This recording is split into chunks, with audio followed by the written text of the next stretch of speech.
Friends எல்லாரும் எப்படி இருக்கீங்க? நல்லா இருப்பீங்கன்னு நினைக்கிறேன். நாங்களும் ரொம்ப நல்லா இருக்கிறோம். இன்னைக்கு என்ன வீடியோ பார்க்க போறோம்னாக்க, நீங்க தம்ப்நெயில்ல பார்த்துருப்பீங்க என்ன வீடியோ வந்துட்டு அதே தான் பேச போறேன் இன்னைக்கு. நான் வந்துட்டு ஒடிசாவில் இருந்து பார்த்தா அதோட கஷ்டம் என்னன்னு உங்களுக்கு தெரியும் அப்படின்னு சொல்லியிருக்கீங்க. அவங்ககிட்ட நான் எப்படி நான் பேசுறது? எனக்கு எங்க நீ என்னை விடுற? நீ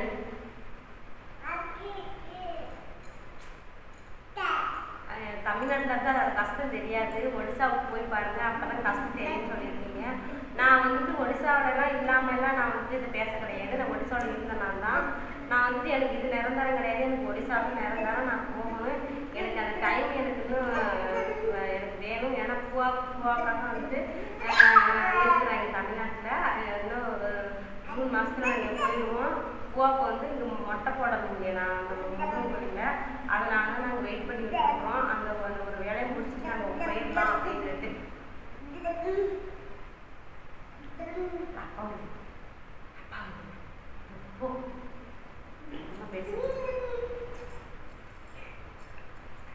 அதனால தான் நாங்கள் இங்கே இருக்கிறோம். நாங்கள் போயிடுவோம். ஹஸ்பண்ட் வந்து இங்கே கிரிக்கெட் விளையாடுவாங்க. அவங்க அது அங்கே வருவாங்க, விளாண்டுட்டு போவாங்க. அதுக்காகவும் ஒரு ரீசன், அதுக்காகவும் தான் வந்தது. மற்றபடி எனக்கு வந்துட்டு இங்கே தான் நாங்கள் நிரந்தரமான கிடையாது. எங்கள் ஊர் அதுதான். எனக்கு எல்லாமே சேஞ்ச் பண்ணிடுச்சு. ஆதார் கார்டு எல்லாம் ரேஷன் கார்டு எல்லாமே மாற்றிடுச்சு. எனக்கு அங்கே தான் நான் வந்துட்டு இப்போ எங்கள் அம்மா வீட்டுக்கு வந்துட்டு தீபாவளிக்கு வந்தால் நான் போயிடுவேன். அது எனக்கு நிரந்தரம் கிடையாது. எனக்கு அதுதான் நிரந்தரம். நீங்கள் சொல்கிறீங்க அவன் கஷ்டம் உங்களுக்கு என்னங்க தெரியுது, நீங்கள் பாட்டுக்கு சொல்கிறீங்கன்ட்டு. கஷ்டம் கிடையாது. கஷ்டமே என்னங்க ஒடிசாவில் அப்படி என்ன கஷ்டம்? இந்த டாப்பிங் பற்றி நான் பேசவே எனக்கு விரும்பலை. இருந்தாலும் கேட்குறீங்க, நீங்கள் ஒடிசாவில் இருந்தாலும் அதோட கஷ்டம் தெரியும், தமிழ்நாட்டில் உங்களுக்கு தெரியாது அப்படிங்கிறீங்க. அதுக்காக தான் நான் சொல்கிறேன். ஒரு கஷ்டம்னா என்ன? ஒரு சாப்பாட்டு கூட வழி இல்லாமல் இருக்காங்களா, அதுதாங்க கஷ்டம். ஒரு சாப்பாட்டு கடவுள் வந்துட்டு நமக்கு வந்துட்டு 3 வேளை சாப்பாடு கொடுத்துறதுக்கு கூட, அப்புறம் வந்து நம்ம வந்து இருக்கிறதுக்கு வீடு, இது இருந்தாலே போதுங்க. மற்றபடிலாம் ஆடம்பரம் இது 3 கடவுள் கொடுத்துட்டோம்ல, அதுவே கஷ்டம் கிடையாது. 3மே நமக்கு இருக்குதுன்னா அது கஷ்டம் இல்லை. மேக்ஸிமம் எல்லாருக்குமே இருக்கும். அதுக்கப்புறம் வந்துட்டு கஷ்டங்கிறது வந்துட்டு அது ஒரு ஆடம்பரம் நம்மளே ஏற்படுத்திக்கிறது. அது ஆடம்பரம் தான் சொல்லுவேன். அதுதான் யார் அங்கே ஒடிசாவில் வந்துட்டு வெயிலில் வேலை பார்த்து மழையும் வெயிலையும் வேலை பார்த்து கஷ்டப்பட்டு ஃபேமிலியை ரன் பண்ணுறவங்க தான் கஷ்டம். அடுத்து உங்களோட சாப்பாடு கூட வழி இல்லாத இருக்கிறவங்க அது கஷ்டம். அதுதான் கஷ்டம். ஒடிசாவில் அப்படி எனக்கு தெரிஞ்சு தமிழ்நாடு யாரும் கஷ்டப்படலை. சாப்பாடு 3 வேளை சாப்பாடு இருக்கிறது, இடம் கொடுத்துறதுக்கு, துணி எல்லாமே தான் இருக்குது. எனக்கு தெரிஞ்சு சப்போஸ் அப்படி தெரியலைனாக்க நான் ஏற்றுக்கிறேன். சரி கஷ்டப்படுறாங்க. மற்றபடி வர்ற பிரச்சனையெல்லாம் நம்ம வந்து அதை கஷ்டம்னு சொல்லக்கூடாது. அதை வந்து நம்ம சால்வ் பண்ணிக்கணும். வேறு ஒன்றும் இல்லை. அங்கே உள்ள கலாச்சாரத்தை பின்பற்ற முடியலைன்றதுலாம் அது ஒரு கஷ்டமே கிடையாது. அதெல்லாம் கற்றுக்கணும். அது ஒரு கஷ்டமா? நீங்கள் இதை பற்றி நீங்கள் கேட்குறீங்க. அங்கே இருந்தெல்லாம் கஷ்டம்ட்டு அதெல்லாம் கஷ்டமெல்லாம் இல்லைங்க. அது நம்மளே ஏற்படுத்திக்கிறது கஷ்டம். பிரச்சனை அது பிரச்சனை எந்த ஒரு கஷ்டமாக நம்ம எடுத்துக்கூடாது. பிரச்சனை நம்ம சீக்கிரமாக சால்வ் பண்ணிக்கிட்டோம்னா அது ஒன்றும் இல்லை. பிரச்சனையெல்லாம் முடிஞ்சிடும். எனக்கு ஏற்கனவே ஒடிசாவில் ஒரு பிரச்சனை நடந்துருக்குன்னு சொல்லியிருக்கிறேன். அது நான் உங்கள்கிட்ட நான் சொல்கிறேன். ஒரு சித்தர் கேட்டிருந்தாங்க, நீங்கள் என்ன பிரச்சனை சொல்லுங்கன்ட்டு. நான் வந்துட்டு நான் சொல்கிறேன்னாக்கா உங்கள் ஃபேமிலிக்கே தெரியாது. தெரிஞ்சாலும் இப்போ பரவாயில்ல, எனக்கு ஒரு பிரச்சனையும் இல்லை. சரி என்ன பிரச்சனை நான் சொல்கிறேன். எனக்கு என்ன பிரச்சனைன்னா, நான் வந்துட்டு ஃபேமிலி பிரச்சனை தான், மற்றபடி ஒன்றும் இல்லை. எனக்கு வெளியில் ஏதாவது ஒரு பிரச்சனை நடந்துச்சுன்னு வச்சுக்கேன், அது கண்டிப்பாக நான் சாவடிச்சுட்டு வந்துடுவேன். யாராக இருந்தாலுமே சரி. எனக்கு அதை பற்றி கவலையே இல்லை. இது ஃபேமிலி பிரச்சனை, நமக்குள்ளே நம்மளே முடிச்சுக்கணும். அது வெளியில் சொல்கிறது நம்ம எங்கள் ஃபேமிலிக்குள்ளே சொல்கிறது, எங்கள் வீட்டில் சொன்னாலும் கேட்க போகிறாங்க, இல்லை அவங்க பேசுகிறது தான் புரியுது. எதுவும் புரியாது, எதுவும் சொல்லவும் தெரியாது. அதனால் எனக்கு எப்படி சொல்லுது, அதனால் நான் வந்துட்டு நான் பெருசாக எடுத்துக்கல. எனக்கு நடந்த பிரச்சனை வந்துட்டு எவ்வளோ பொறுமையாக இருக்குமா. நீங்கள்லாம் சொல்கிறீங்களே கஷ்டமாக, இது வந்து இதே கூட நான் கஷ்டம்னு சொல்லலை. இது என்னால் ஏற்படுத்திக்க பிரச்சனை மாதிரி முழுக்க அந்த தப்பு என்னோட தப்பு தான். அவங்க மேலே குறைய சொல்ல மாட்டேன்.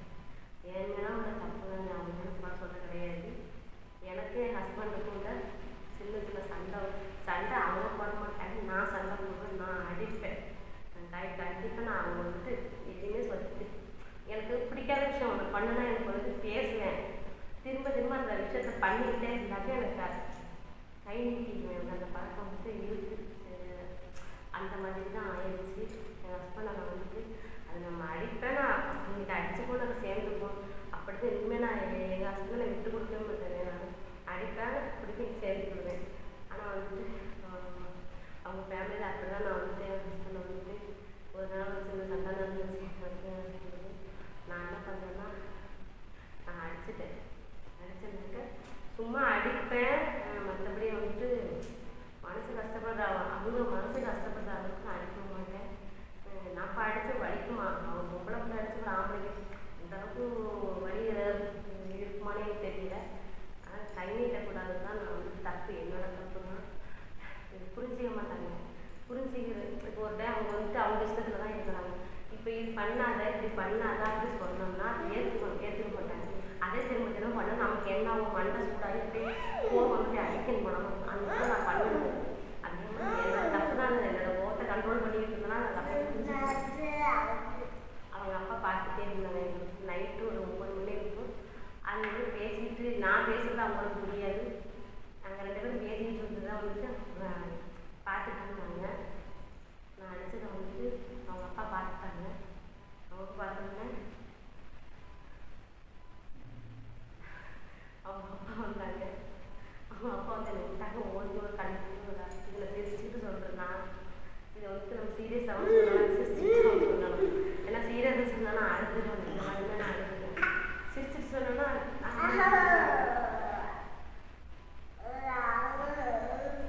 அடிச்சுட்டாங்க. அவங்க அடித்த உடனே எனக்கு வந்துட்டு ஏன்னா வந்துட்டு எனக்குன்னு கேட்கறதுக்கு யாரும் இல்லை. இப்போ தமிழ்நாட்டில் கூட எனக்கு இப்படி பிரச்சனை இப்படி சொல்லியிருந்தா கூட வருவாங்க கேட்கறதுக்கு.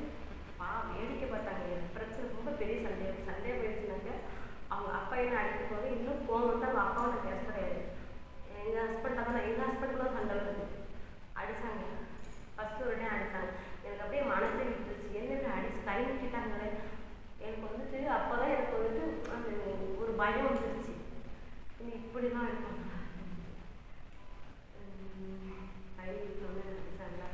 எனக்கு ரொம்ப அழுக ஆரம்பிச்சு. திருப்ப நம்ம அடிக்கிறதுக்கு ரொம்ப நேரம் அவங்க வயசானவங்க பெரிய பொருள் மரியாதை கொடுக்கணும்னு எனக்கு தெரியும். இப்போ பாவத்தை நம்ம சேர்த்துக்கூடாதுக்கு எங்கள் டக்குன்னு அழுக. உங்கள் அப்பா அடிக்கணும்னு பார்த்துட்டு நிற்கிறாரு. நீயே வாய் பேசிகிட்டு இருக்கிற, நம்ம பேர் உங்கள் அப்பாவுக்கு பிடிக்கும். நான் பேசுகிறேன், நீயே வாய் பேசிகிட்டு இருக்கிற. அதுதான் எங்கள் அப்பா வந்து அடிக்கிறாங்க. அப்பா அடிக்கிறாங்க கேட்க ஹஸ்பண்டு கூட கேட்கல. என்னதான் நமக்கு நம்ம 2 பேருக்குமா சண்டை இருந்தாலும் அவங்க வந்துட்டு குறுக்க வர்றது எனக்கு பிடிக்கல. எதுக்கு உங்கள் அப்பா வரணும் அப்படின்ட்டு எங்கள் 2 பேருக்குள்ள திரும்ப திரும்ப சண்டை வந்துட்டே இருந்துச்சு. எனக்கு போனதுக்கும் 2 பேருக்கு ஆர்கியூமெண்ட் நடந்துட்டு தான் இருக்குது. அவங்க அப்பா பார்த்துட்டே இருந்தார். பார்த்து திரும்ப வந்தார். திரும்ப வந்து சண்டை 2 பேரும் பேசிகிட்டு இருக்கிறோம். பேசிகிட்டு இருக்கிறோம். ஒரு பாட்டில் 2 லிட்டர் பாட்டில் தண்ணி ஃபுல்லாக இருக்குது. அதை எடுத்து அடியடியாக அடிக்கிறாங்க. கேட்க கூட இல்லை. ஹஸ்பண்ட் கூட இல்லை. கேட்க பார்த்துட்டே இருந்தான். பார்த்துக்கிட்டு இருக்கிற தமிழ் வயதாக இருந்தால் கொண்டாடி அடிக்க விட்டு எவ்வளோ வேடிக்கை பார்க்க மாட்டாங்கன்னு பார்த்துக்கிட்டு இருக்கிறேன். உங்கள் அப்பா ஒரு ஆம்பளத்துல மேலே கை வைக்கலாமா, ஒரு மருமகளை உங்கள் வீட்டு மருமகளை மகாலட்சுமியை கொண்டாடுறீங்க, கை வைக்கலாமா? உங்கள் அப்பாவுக்கு என்ன மகாலட்சுமி இருப்பாளோ இந்த வீட்டில் தான் இருப்பாளா? வந்த மருமகள்கிட்ட நீங்கள் இப்படியே நினச்சிருக்கீங்க. சரி சரி பார்த்துக்கிட்டு இருக்கிறேன் அப்படின்ட்டு எனக்கு வந்துட்டு பேசவே தோணலை. வாய் பேசாம நான் பேசுகிறேன். பேசிட்டு இருக்கேன். உங்கள் அப்பாவுக்கு என்ன பிடிக்கும்? உங்கள் அப்பா எதுக்கு வர்றாங்க நம்ம ஃபேமிலிக்கு? உங்கள் அப்பா ஏற்பாங்க.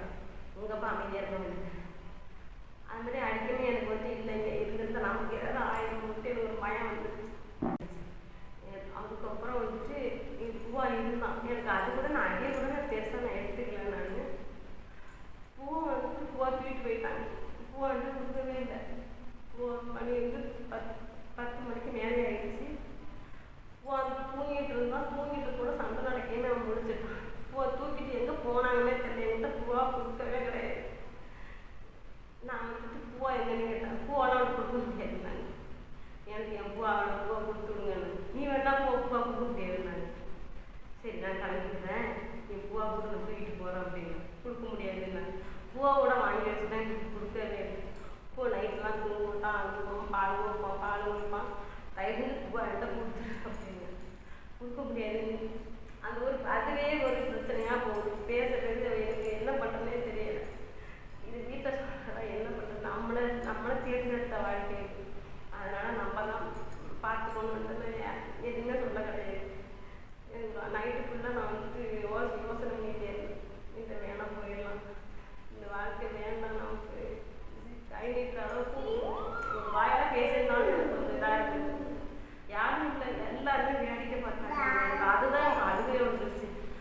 பக்கத்து வீட்டில் பொம்பளைங்க, பொண்ணு, மாமியார், எங்கள் அவங்க எங்கள் அக்கானா அவங்க அண்ணி எல்லாருமே வேடிக்கை பார்த்தாங்க. அவங்க அப்பா என்ன அடிச்சுட்டு நான் அழுதுட்டுருவேன். எல்லாருமே எடுத்து வேடிக்கை தான் பார்த்துக்கிட்டு இருந்தாங்க. ஆனால் கேட்கவே இல்லை. யாருமே அடிக்க வேண்டாம்னு சொல்லக்கூட இல்லை. உண்மையில அந்த காலத்தில் கேட்கறதுக்கு நம்ம கொண்டு போட்டால் கூட அந்த ஊரில் கேட்க மாட்டாங்களோ அப்படின்னு எனக்கு தோணுச்சு. உண்மையிலே இப்படி பண்ணுறாங்க அப்படின்ட்டு. இதில் எப்படி போக போகிறேன்னு தெரியல. ஊருக்கு நான் பூவா கொண்டு வந்து அப்படி ரொம்ப அழுதுட்டு இருந்தேன். போய் எங்கே தூக்கிட்டு போனாங்கன்னே தெரியல. போய் எங்கள் வீட்லையும் இல்லை, பக்கத்து வீட்டு தூக்கிட்டு போயிட்டாங்க. அதுக்கப்புறம் நான் மட்டும் ரொம்ப அழுத்து படுத்துட்டே இருந்தேன். நம்ம ஒரு யோசனை இருந்துச்சு, இல்லை நம்ம வீட்டுக்கு போயிடலாம், இங்கே இருக்க வேண்டாம், நம்ம வீட்டுக்கு எப்படியே போயிடுவோம் அப்படின்னு நினச்சிட்டு இருந்தேன். அதுக்கப்புறம் ஹஸ்பண்ட் சாப்பிடுது எனக்கு சாப்பாடு வேண்டாம், எனக்கு பூவா கொண்டு போ, நான் அப்போ தான் நான் சாப்பிடணும் அப்படின்னு. சரி நீ பூவா கொண்டு வந்தாரு, நீ சாப்பிட அப்படின்னாங்க. நீ உண்மையில நான் ஒன்றை நம்பி தான் நான் வந்தேன். நீ வந்து இப்படி உங்கள் அப்பாவா வேடிக்கை பார்த்துட்டு இருந்த, அப்பயே வேண்டாம் எனக்கு நீ இல்லைன்னு முடிவாகி போயிடுச்சு. உன்னை நம்பி வந்ததுக்கு நான் ரொம்ப ஃபீல் பண்ணிட்டு இருக்கிறேன் அப்படி நினச்சிட்டு. நீ அடிச்சிருந்தாலும் ஃபீல் பண்ணிருக்க, நீ இன்னுமே என் மேலே கை வச்சது கிடையாது. உங்கள் அப்பா போய் என் மேலே கை வைக்கிறாரு. எங்கள் ஊரில் கம்ப்ளைண்ட் பண்ணாலும் ஃபேமிலியாக இருந்தால் போயிடுறேன். நான் உங்கள் ஊரில் எனக்கு எங்கே போலீஸ் ஸ்டேஷன் இருக்குன்னு கூட எனக்கு தெரியாது. நீ இப்படி பார்த்துட்டு இருந்துட்டு நீ இப்படி பண்ணிட்டே, லாஸ்ட்டாக உன்னை நம்பி வந்துட்டு குழந்தையும் வந்துருச்சு. நீ இப்படி பண்ணிட்டு எனக்கு உண்மையில உனக்கு எனக்கு செட் ஆகாது, நான் கிளம்புறேன், நான் தூக்குனேன். நைட்டு ஃபுல்லாக தூக்கமே இல்லை. எனக்கு 12 மணி ஆயிடுச்சு. பூவா எங்கே போவாங்கன்னு கேட்டுகிட்டே இருந்தேன். நீ சாப்பிட்டோம்னா உங்களை பூவா தருவேன்னாங்க. சாப்பாடு இதுக்காக நான் சாப்பிட்டேன். பூவா கொண்டுட்டு வந்து சாப்பிட்டா தான் பூவா தருவேன்னாங்க. சாப்பாடு கொண்டு வச்சாங்கன்னு சாப்பிட்டுட்டு இருந்தேன். பூவா வந்துட்டு கொண்டு வந்து கொடுத்தாங்க. பூவா கொடுத்ததுனால தான் நான் வந்து அது எனக்கு வந்து சாப்பிட்றது கூட எனக்கு வந்து எப்படி போகிறது அந்த மைண்ட் செட்லேயே தான் அந்த ஒரு ஃபீல் பண்ணி நான் சாப்பிட்றேன். சாப்பாடு நான் அழுதுகிட்டே அப்படியே சாப்பிட்டேன். அவங்க சாப்பிட்டாங்க சாப்பிடணும். ஏன்னா வச்சு எனக்கு வாழ்க்கையே போயிடுச்சு. போயிட்டு நம்ம ஊருக்கு போயிடுவேன். கேட்கறதுக்கு நம்ம ஹஸ்பண்ட் இருந்தாலும் இப்படியா பண்ணிட்டான், இவங்க கேட்க மாட்டேங்கலாம் அப்படின்னு நினச்சிட்டு நம்ம போயிடலாம் ஊருக்கு அப்படின்னு நினச்சிட்டு நான் இருந்தேன். அதுக்கப்புறம் நான் நைட்டு ஃபுல்லாக யோசிச்சுட்டே இருந்தேன். ஹெல்ப் யார்கிட்ட கேட்குறதுன்னு எனக்கு தெரியல. ஊருக்கு போகிறது எனக்கு வந்துட்டு ரயில்வே ஸ்டேஷனுக்கு தெரியும். எனக்கு நமக்கு எப்படியுமே கொஞ்சம் ஓரளவுக்காவது நமக்கு மொழி தெரியணும் பேசுறது. நமக்கு எது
கிராமமான